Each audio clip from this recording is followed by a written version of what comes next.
Guys welcome back to day 2. So morning లేచి fresh up అయిపోయి కొంచెం హాట్ వాటర్ తాగుతున్నాను. కొంచెం హాట్ వాటర్ అనేది కొంచెం హ్యాబిట్గా చేసుకుందాం అనుకుంటున్నా మార్నింగ్ లేచి తాగడం.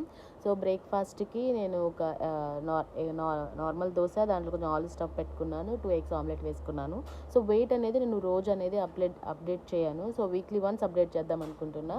సో అందరం ready అయిపోయేసి Ruthvi school, Rajesh office, నేను జిమ్ అనమాట. ఈరోజు జిమ్లో నాది లెగ్ వర్కౌట్. సో అది ఫినిష్ చేసుకొని ఇంటికి వచ్చి కొంచెం ఫ్రెష్ అప్ అయిపోయి లంచ్లో నేను మిక్స్డ్ వెజిటేబుల్ కర్రీ, ఒక చిన్న చపాతి, కొంచెం rice and dal and egg బుర్జిలా చేసుకున్నాను. సో అది నేను తింటా ఉన్నాను. మా వాడు పక్కన ఇంకా వాడు స్కూల్ నుంచి 3కి వస్తాడు. నా లంచ్ కూడా డైలీ 3కి ఉంటుంది మ్యాక్సిమం.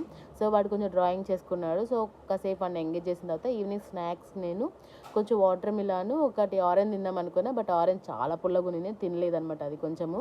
సో ఇంకా డిన్నర్ ఎర్లీగా చేశాను. కొంచెం రైస్ అండ్ ఈ పెసలు ఉంటుంది కదా, కర్రీలా చేసుకుని ఆమ్లెట్ అండ్ క్యారెట్ తిన్నా. That's it guys.